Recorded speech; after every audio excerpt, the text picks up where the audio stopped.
Assalamualaikum warahmatullahi wabarakatuh.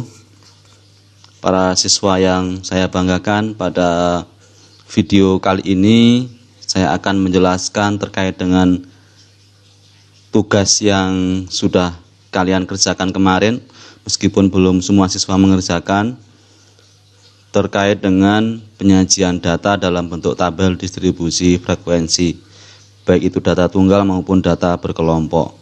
Kenapa saya jelaskan? Karena kemarin setelah dari hasil tugas yang kalian kerjakan, saya lihat masih banyak yang salah, masih belum paham dengan utamanya pada penyajian menggunakan tabel distribusi frekuensi data berkelompok. Baiklah para siswa semuanya, akan tetapi sebelum saya menjelaskan, saya ingatkan kembali untuk senantiasa menjaga kesehatan kalian, menjaga diri kalian, untuk mematuhi protokol kesehatan sehingga kalian terhindar dari COVID-19, yang mana Kabupaten Purworejo itu masih masuk dalam level 4. Jadi di Jawa Tengah yang level 4 hanya Kabupaten Purworejo dan Kota Magelang. Oleh karena itu menghimbau supaya kalian untuk patuh terhadap protokol kesehatan sehingga minggu depan sudah bisa turun level dan bisa melaksanakan pembelajaran tatap muka terbatas. Para siswa yang saya banggakan, kemarin ada 2 soal ya. Ada 1 soal tapi di sini ada 2 pertanyaan. Jadi ada permasalahan data ini, data acak. Kemudian disuruh menyajikan ke dalam tabel distribusi frekuensi data tunggal.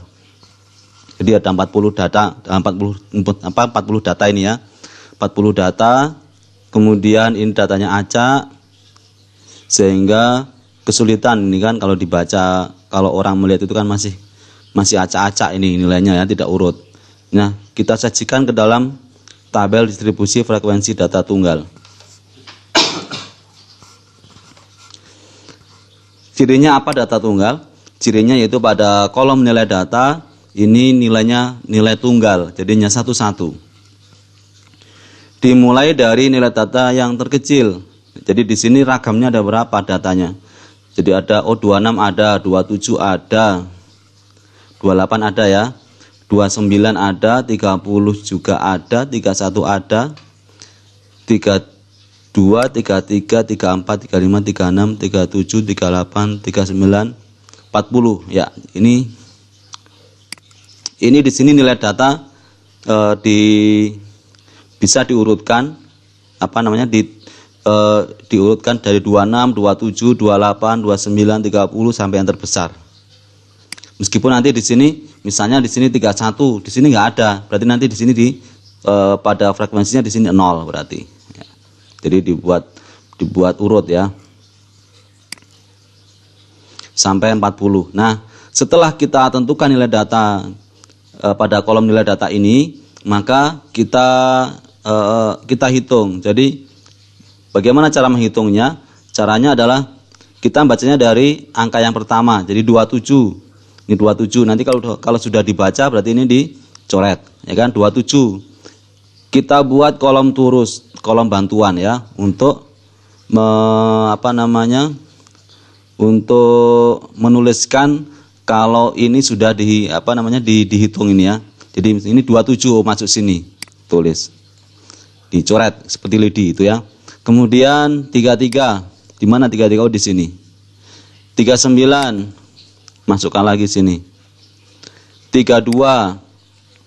Masukkan lagi di sini. Satu-satu begitu seterusnya. Jadi tidak dari data ke 1 26 nanti dicari 26 semuanya, itu pusing ya kan.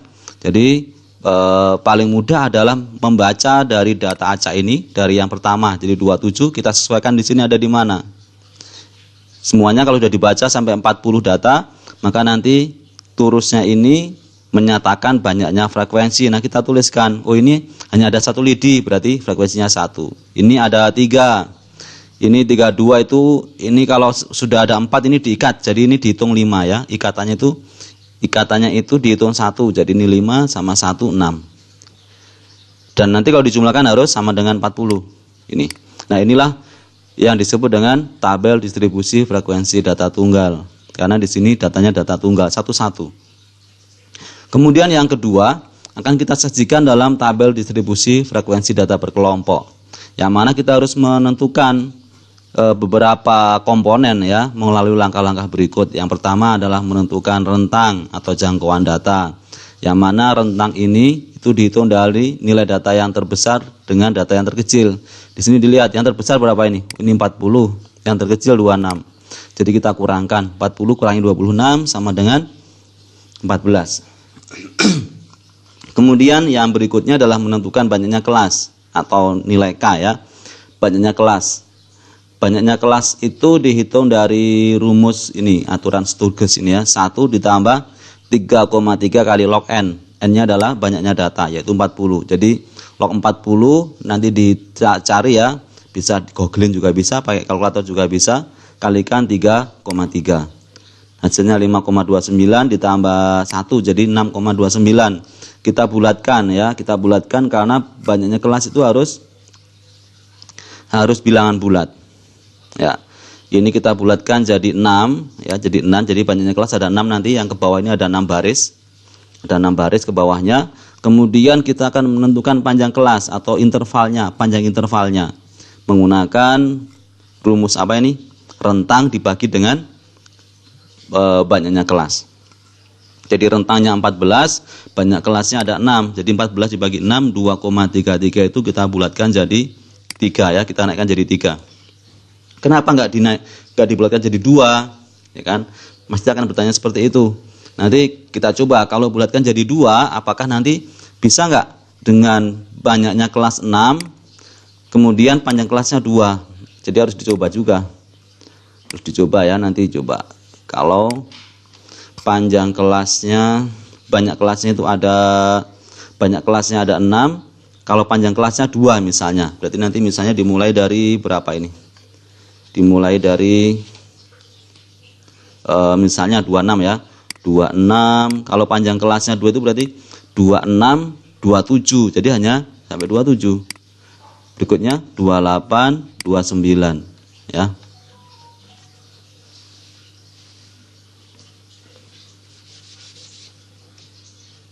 (28, 29). Kemudian 30, 31, 32, 33. Kemudian 34, 35, 36, 37. Ini sudah berapa ini banyak kelasnya? 1, 2, 3, 4, 5, 6. Sudah 6. Tapi dengan panjang kelasnya 2, 26, 27, 28, 29 ini harus sama semua ya, harus 22 semua intervalnya. Ternyata tidak bisa semua data masuk karena hanya sampai dengan 37. Padahal ada nilai data yang 38, 39, 40 belum bisa masuk. Jadi kalau kita bulatkan kedua nggak bisa. Oleh karena itu kita coba bulatkan ke ketiga ya, 3 ya. Nanti berarti kita buat kelasnya. Ini berarti misalnya ya dari 26, bisa nggak nih? 26.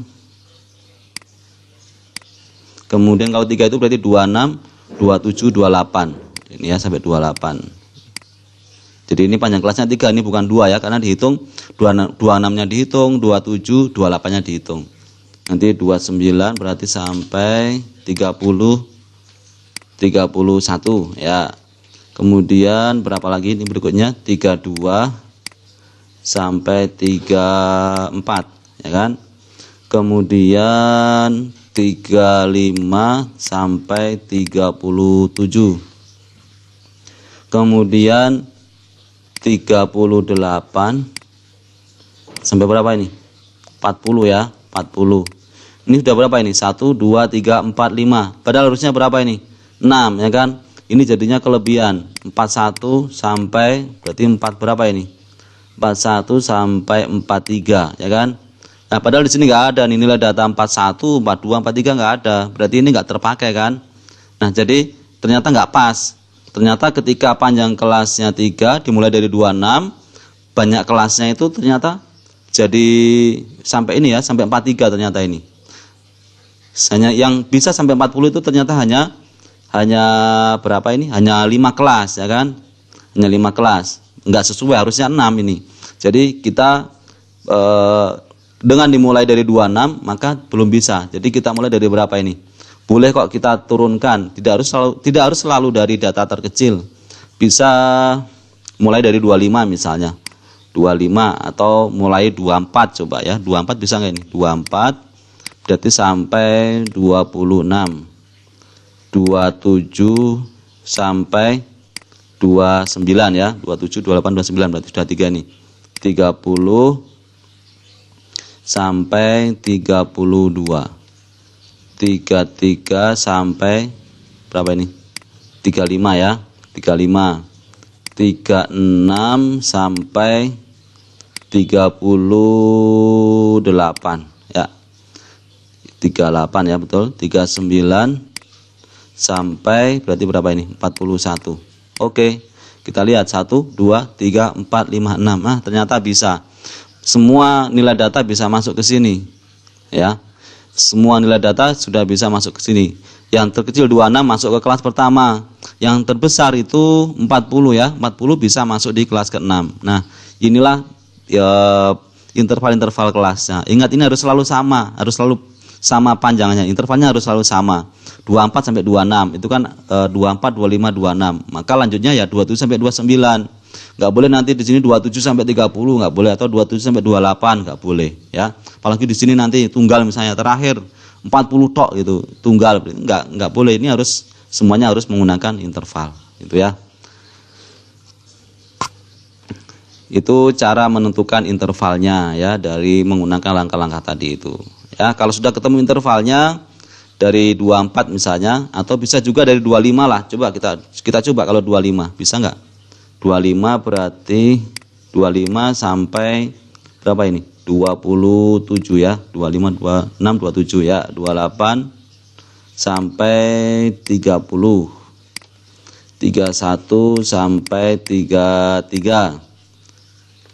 34 sampai 36. 37 sampai 39.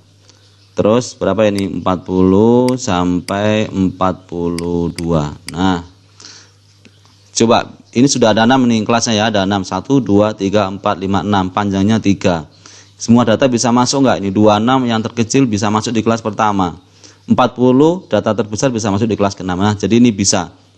Jadi alternatifnya bisa model ini, bisa model yang ini. Nah, itu ya. Jadi menggunakan coba-coba dulu pertama ya. Nah, kalau sudah kita masukkan ke dalam tabel ya, dalam tabel. Ini kita masukkan dalam tabel. Kalau saya menggunakan yang ini ya, yang 25 sampai 27 mulainya. Ya, coba ini kita lihat 25 sampai 27. Nah, ini kelasnya ada berapa ini? Ada 6 ini. 1 2 3 4 5 6. Panjangnya ada 3, 25, 26, 27. Ini harus selalu sama intervalnya, nggak boleh dibuat beda ya. Nah, setelah itu kita masukkan kolom turus ini ya, kolom turus. Turus itu untuk bantuan, mengidentifikasi ini nilai data yang sudah dimasukkan. Mulai dari sini kita baca ya, 27. Oh, 27 itu di kelas keberapa? 27 masuknya di kelas pertama. Kita coret 1. Kita buat lidi 1 ya. Kemudian 33 ada di kelas keberapa? 33. Oh, 33 di kelas ketiga, coret 1. Kemudian 39 ada di kelas keberapa? Kelas kelima, coret lagi 1, dan seterusnya sampai nanti ini terakhir. Itu cara memasukkan datanya seperti itu. Jadi dibuat urut supaya nanti tidak memusingkan ya cara memasukkan datanya. Jadi jangan melihat 25 sampai 27 kita cari datanya. Oh, ini 27 masuk. Susah itu ya. Susah. Jadi kita bacanya dari data ini, kita masukkan ke tabel ini. Jadi dari urut dari nilai data yang pertama. Setelah itu dari turus ini kita konversi ke dalam angka frekuensi ini ya. Ini 2, ini berarti ini 5, 5, 3, 13. Dan jumlahnya harus 40. Kemudian tepi bawah kelas. Tepi bawah kelas itu berarti batas bawah dikurangi 0,5. Batas bawahnya berapa ini? 25. Kurangi 0,5 berarti 24,5. Ini 27,5 dan seterusnya sampai ini 39,5. Jadi ini batas bawah dikurangi dengan 0,5. Tepi atas berarti batas atas ditambah 0,5. Jadi ini 27,5. Jadi batas tepi atas kelas pertama itu sama dengan tepi bawah kelas kedua. Jadi dipakai 2 kali ini ya. Ini batas bawah batas atas beda, tepi dengan batas berbeda. Kalau tepi itu dikurangi, tepi bawah dikurangi 0,5 dari batas bawah, tepi atas ditambah dari batas atas ditambah 0,5. Saya kira itu penjelasan terkait dengan tugas yang kemarin. Mudah-mudahan bisa dipahami dengan baik sehingga kalian bisa melanjutkan materi yang akan saya jelaskan terkait dengan kelanjutan dari tabel distribusi frekuensi data berkelompok yang akan disajikan dalam bentuk diagram batang yang disebut dengan histogram ya, yang sudah saya buat video juga. Terima kasih atas perhatiannya, mudah-mudahan bisa bermanfaat bagi kalian. Ada kurang lebihnya mohon maaf. Assalamualaikum warahmatullahi wabarakatuh.